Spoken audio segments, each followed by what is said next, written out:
नहीं करते, मारे कभी जी, हर समय हाथ उठाता है। तो जवाब कांग्रेस से भी अब आना है। मैं कांग्रेस की तरफ जाऊं, बड़े गंभीरता के साथ खड़े हैं। मैं परिचय जानना चाहता हूं आपका। राकेश लोहिया। राकेश लोहिया। राकेश जी कहां से आ रहा हुआ? दिल्ली से। दिल्ली से। क्या काम करते हैं साहब? मैं मैनेजर हूँ। मैनेजर हैं। कुछ बोलना चाहते हैं, कुछ कहना चाहते हैं? नहीं, अभी दूर से देखना चाहते हैं। देखिए, पहले डिबेट के अंदर शरीक होना जाओ जी। Congress will respond and the debate is open. इनमें से किसी को नहीं पता कि भारत माता कौन है। भारत माता भारत की जनता है। ये जो तमाम आवाम खड़ी है यहाँ पर, वो भारत माता है। इनको मुझे लगता है कि संघ में ठीक से पढ़ाया सिखाया नहीं गया, और जब भी इस तरीके की बातचीत करते हैं, मुझे लगता है देखिए, राहुल जी जब कोई भी बात कहते हैं तो जनता बहुत ध्यान से सुन रही है। आज मोदी जी की बात नहीं सुन रही है। क्यों सुन रही है? क्योंकि ये लगातार मन की बात कर रहे हैं और राहुल जी जन की बात कर रहे हैं। इसलिए राहुल गांधी कहते हैं कि ये देश की जनता ही भारत माता है। जी, ऑटो वाले भैया। राहुल जी जन की बात करते हैं, क्या ये मेरे देश की जन जन की बात थी कि लड़के मंदिर में जाते हैं लड़कियों को छेड़ने के लिए? क्या ये जनता कह सकती है? ये जनता के मन की बात है क्या? ये राहुल गांधी जी, अब मैं कांग्रेस पार्टी से पूछना चाहता हूं, अब बताइए कांग्रेस पार्टी के नेताओं, हमारे देश के मनमोहन सिंह जी प्रधानमंत्री 10 साल रहे, भारतीय जनता पार्टी के एक नेता ने कभी उनको जहरीला सांप, कभी उनके बारे में जहरीला सांप, मौत का सौदागर, कुत्ता जैसे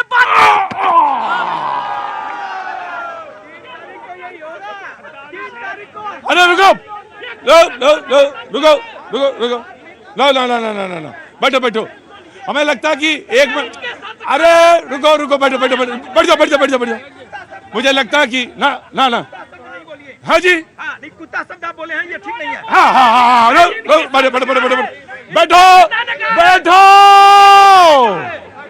बैठ जाओ, मैं चिपका दूंगा नीचे तक, बता देना। देखिए, जब मोदी जी मूर्खों का सरदार कहते हैं तब उनके संस्कार कहाँ चले जाते हैं, और जब जर्सी गाय कहा जाता है और जब कांग्रेस की विधवा कहा जाता है तब इनके संस्कार कहाँ चले जाते हैं। क्योंकि हम आज हम ईंट का जवाब पत्थर से देना सीख गए। हम नहीं सुनेंगे इनसे जब ये जर्सी गाय कहते हैं, 50 करोड़ की गर्लफ्रेंड कहते हैं। और ये जब क्यों इलेक्शन कमीशन चुप हो गया? जब मूर्खों के सरदार कहा, इलेक्शन कमीशन ने क्यों नहीं भेजा मोदी जी के यहाँ नोटिस? राहुल जी को नोटिस दे रहे हैं। देखिए, इलेक्शन कमीशन जी, मैं आराम से 1 by 1 कांग्रेस।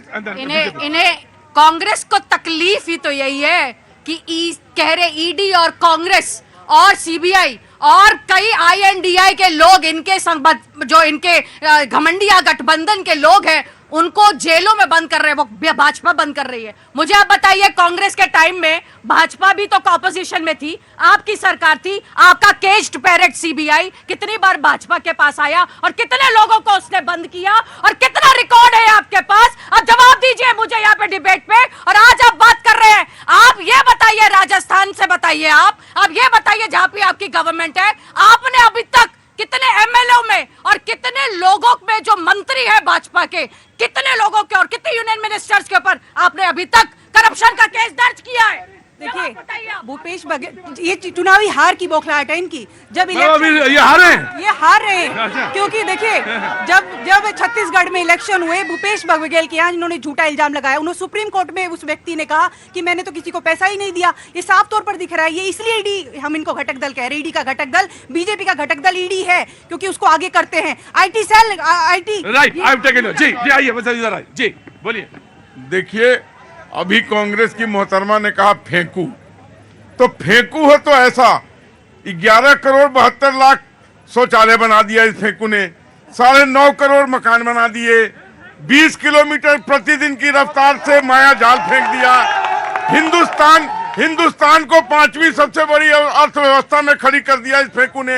अब तीसरे की तरफ अग्रसर है, और इनके जो फेंकू थे $3,82 अरब का घोटाला करके बैठे हुए हैं। इनके सारे बड़े नेता किसी न किसी केस में जमानत पे हैं। जी, आया जी, जवाब साहब। प्रतीक भाई, पहुंची वहीं की खाक जहां का खमीर था। क्या बात है, आप लौट करके आए। देखिए, अब इनके साथ, बीजेपी वालों के साथ समस्या क्या हो गई है कि राहुल गांधी जी दिल में आने लगे और भारतीय जनता पार्टी के समझ में नहीं आते हैं। ये तकलीफ है। अभी बात करी, 5 राज्य के चुनाव है, मध्य प्रदेश, राजस्थान, छत्तीसगढ़ और तेलंगाना में तो माननीय प्रधानमंत्री जी जा रहे हैं। क्यों नहीं माननीय प्रधानमंत्री मिजोरम के अंदर जा रहे हैं? वहां पर भी तो चुनाव है। क्या मिजोरम जो है इस देश का हिस्सा नहीं है? क्या इस देश के अंदर मिजोरम नहीं आता है? क्यों नहीं मिजोरम के अंदर जाकर के चुनावी भाषण और रैलियां कर रहे हैं? समस्या क्या है जो देश के ऊपर बड़े बड़े दुख और तकलीफ के साथ कहना चाह रहा हूं कि देश के ऊपर जो एक मणिपुर का कलंक लगा है, उसकी हार के कारण माननीय प्रधानमंत्री जो है मिजोरम में जाकर चुनाव अभी खत्म नहीं हुए, चुनाव अभी तेलंगाना में भी है उन्हें, और 3 तारीख को काउंटिंग होनी है और मैंने आगाज किया। जी जनाब अली बोलिए। पहले तो आपको राजस्थान में भैया जी कहीं प्रोग्राम करने के लिए मेरे 7.5 करोड़ राजस्थानियों की तरफ से आभार। आप बहुत बहुत शुक्रिया साहब, थैंक यू सो मच। अब मैं कांग्रेस का जवाब दे दूं इनको जी। राजस्थान में 125 प्लस सीट नहीं है तो मैं आज के बाद क्या कहीं भी कोई राजनीति की बात भी नहीं करूंगा। बीजेपी को 125 प्लस 125 प्लस यदि नहीं है हाँ। तो आज के बाद मैं राजनीतिक बात जीवन में भी नहीं मुंह में डालूंगा। मतलब फिर यहाँ आएंगे नहीं? यहाँ नहीं, मैं कहीं भी राजनीतिक बात भी मुंह में नहीं डालूंगा। जाएंगे? एक मिनट। उसके बाद ये बता दूं, इनको हो क्या गया मुझे ये समझ में नहीं आया। कांग्रेस वालों को नीचे से लेके ऊपर तक के नेता की बोली, कोई प्रधानमंत्री को पनौती बोलता है, कोई फेंकू बोलता है। मतलब इन्होंने अपनी गैरत मिट्टी में मिला दी। देश के अभिभावक हैं, देश के प्रधान सेवक है, वो तो अपने आप को पीएम भी नहीं मानते, वो तो प्रधान सेवक मानते हैं। ऐसी बानी बोलिए और इनको शीतल करे। जी नीति जी। प्रतीक जी, एक होता है कि दूध का जला छाछ भी फूक फूक के पी। हाँ जी।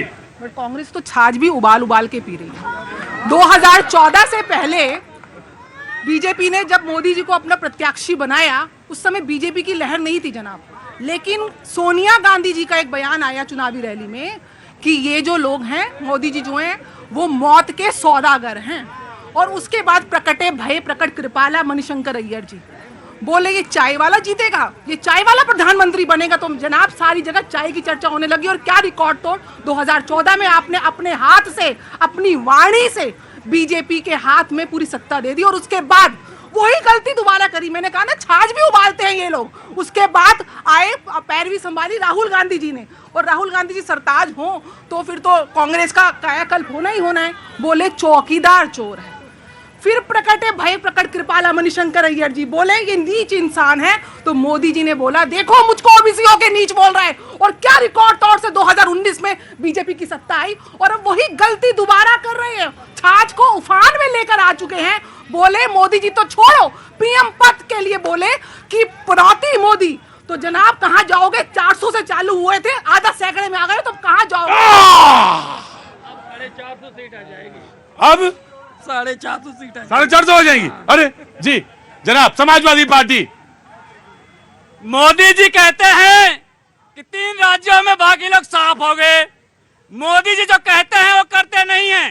प्रतीक जी बैठिए। मोदी जी ने कहा गंगा जी साफ हो गई, हाथ उठा के बोलो साफ हो गई। 22,000 करोड़ रुपया लेकर भाग गई भारतीय जनता पार्टी। किसका जेब कटा? गरीबों का कटा। टैक्स का पैसा हमारा लिया। 22,000 करोड़ रुपया लगा करके आज भी गंगा मैया साफ नहीं हुई। आज गंगा स्नान की बधाई के साथ मेरा सवाल है भारतीय जनता पार्टी से, इस देश का 100 करोड़ किसान 1 साल तक कड़कड़ाती हुई ठंड, तपती हुई धूप और बारिश में सड़कों पर बैठा रहा। 100 करोड़ किसानों का शोषण किया मोदी जी ने और आज तक किसानों की आय दोगुनी नहीं करी। काला कानून वापस लेकर आए और एमएसपी नहीं दे पाए। भारतीय जनता पार्टी को वोट कौन देगा मुझे बताइए। हाँ जी क्या? ये गंगा साफ करने रुको, पहले पूरी बात होने दो, पहले पूरी बात होगी। उसके बाद 20 करोड़ रोजगार देने की गारंटी मोदी जी ने की थी। आप मुझे बताइए, पूरे केंद्र सरकार में 23 करोड़ युवकों ने आवेदन किया और मोदी जी ने आउटसोर्स को, प्राइवेट को, सबको मिला के 6 लाख नौकरी दी। कितने जीरो का घोटाला है।